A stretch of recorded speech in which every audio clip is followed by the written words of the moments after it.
দুই প্রকার। আজকে একটু ভুলে যাবেন বললে, একটা হচ্ছে ঈদের শারঈ আর একটা হচ্ছে ঈদের সারারি। ঈদের শরীয়তের দুইটা, কয়টা? ঈদুল ফিতর, ঈদুল আযহা।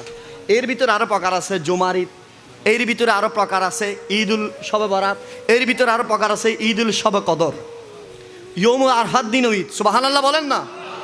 বছরে 5টা বড় বড় রাত, এগুলো এক একটা ঈদ। কিন্তু তো ঈদের সারারি কি বলে যে কায়নাতের ভিতরে একটা মাত্র ঈদ। আপনারা বলেন, আমাদের মৌলানা জুবাইদুল আবেদিন কাদেরী হুজুর যখন এখানে ঈদুল ফিতরের নামাজ পড়াইছে, খুতবা একটা দিছে না? আপনাদের কোনো গণি পাড়ার, এই গণি বাড়ির কোনো মানুষ যদি খুতবা না শোনেন গুনাহগার হবেন। খুব গভীর মনোযোগ। গুনাহগার কেউ যদি খুতবা শুনে নামাজ পড়া নেই, গুনাহগার হওয়ার সুযোগ আছে না নেই? ঈদুল ফিতরে গুনাহগার হওয়ার সুযোগ আছে। কায়নাতের ভিতরে যত ঈদ আছে, আমরা তো মুসলমানের জন্য প্রথমে সাপ্তাহিক ঈদ, বছরে 52টা, কয়টা বলেন? 52টা। এই ঈদগুলোতে কি আছে? গুনাহগার হওয়ার সুযোগ আছে না নেই? আছে। কিন্তু কায়নাতের ভিতরে একটা মাত্র ঈদ, যে ঈদে গুনাহগার হওয়ার সুযোগ নাই, শুধু আসলে জান্নাতে হয়। সেই ঈদের নাম হচ্ছে নবী যেদিন এসেছেন 12 রবিউল আউয়াল। সেটা গুনিয়া তো তালেবিনের মধ্যে গৌসবাক বলতেছেন এই ঈদ কত বড় দামি। একটু শুনেন, কষ্ট হচ্ছে আপনাদের? একটু শুনেন।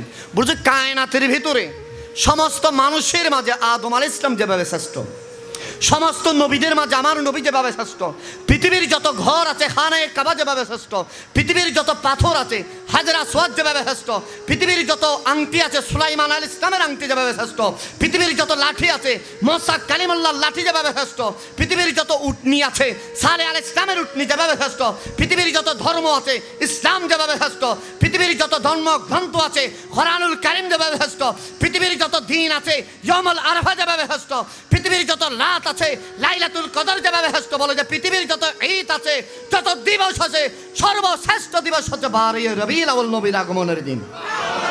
নারে তাকবীর, নারে রিসালাত, নারে গাউসিয়া, শাহিন শাহে মদিনা, জশ্নে জুলুস ঈদে মিলাদুন নবী।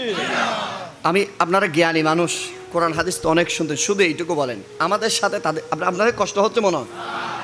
আমাদের সাথে তাদের সাথে শুধু একটা জিনিসে একটু করে বেশ কম বলবো না, আমার মনে হয় এটা বোঝার মধ্যে।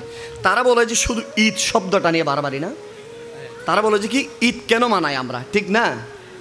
আপনারা বুঝতেছেন আমার কথা? তারা বলে যে আমরা ঈদ কেন মানাই, আমরা কিছুক্ষণের জন্য মনে করেন যান আমরা ঈদ মানাবো না। আপনাদের যেহেতু ঈদের সমস্যা, আমরা কি ঈদটা কি করে দেন? এই মিলাদুন্নবীকে ঈদটা কাটি দেন, তো মিলাদুন্নবী করেন, ঈদটা কাটি দেন না, মিলাদুন্নবী তো করেন।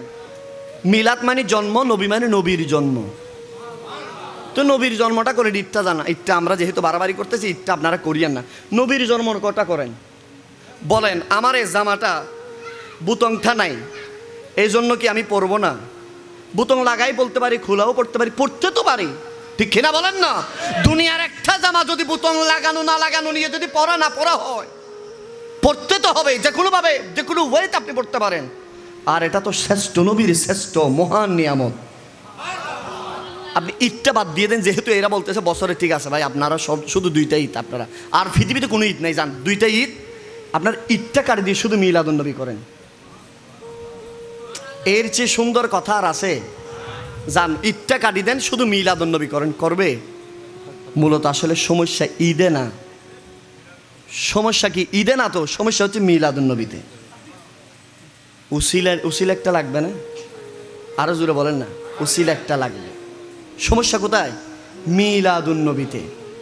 বলেছে হুজুর মিলাদুন্নবীতে কেমনে সমস্যা? এটা তাও আপনি ওই শুরু দিয়ে যেতে হবে। আমার নবী এসেছেন, কায়নাতের সবাই খুশি হয়েছেন। বলেন না কয়জন? একজন ছাড়া। এগুলো এদের অনুসারী, কথা বলেন না, ঠিক কিনা?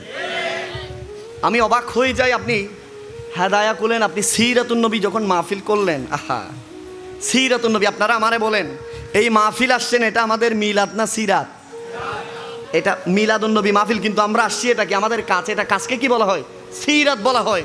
বলেন আপনি, আমি যদি দুনিয়ায় না আসতাম মাহফিল আসতে পারতাম? তুই নবী এসেছেন তারপরে না সিরাত। আর সিরাত তো নবীর পুরো জীবনীকে বলে না, সিরাত বলা হয় নবীর গাজওয়াকে, নবী যুদ্ধে অংশগ্রহণ করেছেন। তা আপনি মিলাদুন্নবীতে সিরাতুন্নবী করতেছেন, বোঝা যায় আপনি মিলাদুন্নবীর বিরুদ্ধে, ঠিক না বলেন না? আবার আমরা দেখি যখন জাতীয়ভাবে মিলাদুন্নবী করা হয়, আবার এখানে গিয়ে মিলাদুন্নবীর বক্তব্য দেয়। ঢাকায় মিলাদুন্নবী জায়েজ, ব্রাহ্মণবাড়িয়াতে না জায়েজ। ঠিক কিনা বলেন?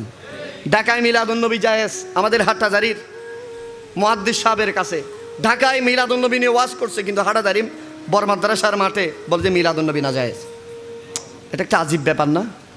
গ্রহ আর একটা সাদের দেশ আর পৃথিবী হলো একটা মানতাম, কিন্তু একই দেশের ভিতরে, একই জায়গার ভিতরে যা বাইতুল মুকাররমে বলতেছেন মিলাদুন্নবী মাশাআল্লাহ, আর হাটহাজারীতে এসে বলতেছে মিলাদুন্নবী না জায়েজ। আচ্ছা, এটা কি মানা যায়? আরো জোরে বলেন। আল্লাহ এদের থেকে আমাদের হেফাজত করুন।